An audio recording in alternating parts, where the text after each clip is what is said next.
Finally আপনাদের সাথে share করতে আসছি প্রায় 1 বছর আগের ব্লগ, আমার হাজব্যান্ড যখন দেশে আসছিল। আসসালামু আলাইকুম সবার, কি অবস্থা? আমি জিন্নাত আরা ফারিহা, আমার পেজের নাম হচ্ছে জিফাত। যারা প্রবাসে থাকে তারা যখন দেশে আসে তখন তারা তো সাথে করে লাগেজ নিয়ে আসে, আর লাগেজটা কখন খুলবে এটার জন্য পরিবারের সবাই অনেক এক্সাইটেড থাকে। যখন রিফাত সাহেবের লাগেজটা খুলছে তখন তো আমি পুরো হা হয়ে গিয়েছি, সাথে আমার দেবরগুলাও।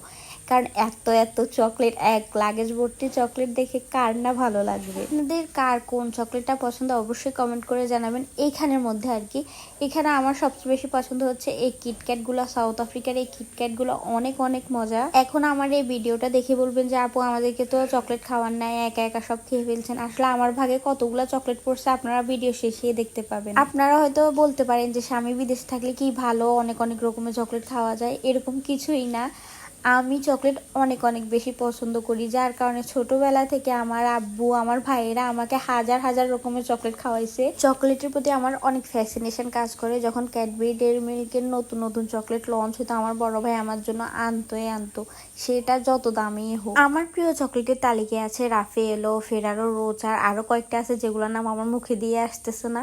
আর এখন আমার সবচেয়ে বেশি ইচ্ছে হচ্ছে দুবাই কুনাফা চকলেটটা ট্রাই করার। ওইটার দাম অনেক বেশি, যখন আমার কাছে টাকা আসবে আমি সাথে সাথে অর্ডার করে খেয়ে ফেলবো। এই যে আপনাদের সাথে চকলেটের গল্প করতে করতে এই ফাঁকে রিফাত সাহেব তার ব্যাগ খুলে সবকিছু বের করে ফেলতেছে। এইখানে আবার একটা কাহিনী ঘটে গেছে, একটা শ্যাম্পুর বোতল পুরা লিক হয়ে গেছে। লিক হওয়ার পর কি অবস্থা হয়েছে সেটা নাই বললাম। আর এই জুতোগুলো আমার জন্য আনছে, আর আমি সাথে সাথে পরে ফেলছি। জুতার সাইজ দেখে আমি ভাবছি আমার পায়ে লাগবে না, পরে দেখি না, কি সুন্দরভাবে লেগে গেছে। সবার একটা কমন প্রশ্ন, ভাইয়া কি আর সাউথ আফ্রিকা ব্যাক করবে না? না ভাইয়া সাউথ আফ্রিকা ব্যাক করতেছে না আলহামদুলিল্লাহ। আসলে সব জায়গায় ক্রাইম আছে, কিন্তু সাউথ আফ্রিকার ক্রাইমগুলো অনেক ভয়ানক, যার কারণে আমি একদমই সাউথ আফ্রিকা পছন্দ করি না।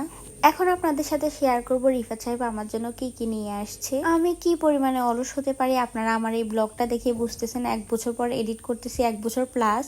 আমার জন্য রিফাত সাহেব 2 জোড়া শু নিয়ে আসে, যেগুলো আমি রেগুলার পরি। আর এখানে দেখাচ্ছে একটা বডি ক্রিম আর একটা হেয়ার মাস্ক। হেয়ার মাস্কটা এখনো ইউজ করি নাই। আর এখানে দেখাচ্ছে একটা কন্ডিশনার আর একটা শ্যাম্পু, এগুলো 1 লিটার করে, এগুলো আমি এখনো ইউজ করতেছি। প্রথমে হাতে যেটা নিয়েছি এটা হচ্ছে একটা ফ্রিম্যানের এক্সফোলিয়েটর, এটা অনেক ভালো। আর হিমালয়ের ফেস ওয়াশটা এত ভালো না, নিউট্রিজেনারটা এখনো ইউজ করি দেখি নাই। আর এই বডি অয়েলটা অনেক ভালো, এটা আমি সেকেন্ড টাইম ইউজ করতেছি। আর এই গার্নিয়ারের মাইসেলার ওয়াটারটাও আমি সেকেন্ড টাইম ইউজ করতেছি, অনেক ভালো। আর এগুলো হচ্ছে ডিওড্রেন্ট, এগুলোও ভালো আছে। মেকআপ আইটেম শপিং করার ফলে এটা গিফট দিয়েছে। আর এখানে দেখাচ্ছি 2টা ময়শ্চারাইজার, একটা হচ্ছে এটা হচ্ছে অয়েলি স্কিনের জন্য, ওইটা হচ্ছে ড্রাই স্কিনের জন্য। বাম হাতেরটা হচ্ছে টোনার আর ডান হাতেরটা হচ্ছে সিরাম। লরিয়ালের অনেক ভালো একটা সিরাম, অনেক ভালো, আপনারা ইউজ করে দেখতে পারেন। আর এখানে ফাউন্ডেশন, কনসিলার। এই ব্লগটা কে কোথায় থেকে দেখেছেন অবশ্যই কমেন্ট করে জানাবেন, আর ব্লগটা কেমন লাগছে সেটাও কিন্তু জানাবেন। আর দেখেন আমার ভাগে কয়টা চকলেট পড়ছে, গুটি কয়েক চকলেট পড়ছে, যেটাতে আমি একটু খুশি ছিলাম না। আসলে এখানে অখুশি হওয়ার কিছুই নেই, রিজিকে যা ছিল তাই পেয়েছি। তবুও মেয়ে মানুষ তো একটু অভিযোগ অভিমান তো করেই যায়, তাই না? যারা যারা আমার পেজে নতুন তারা অবশ্যই পেজে লাইক, ফলো এবং শেয়ার করতে ভুলবেন না। আল্লাহ হাফেজ।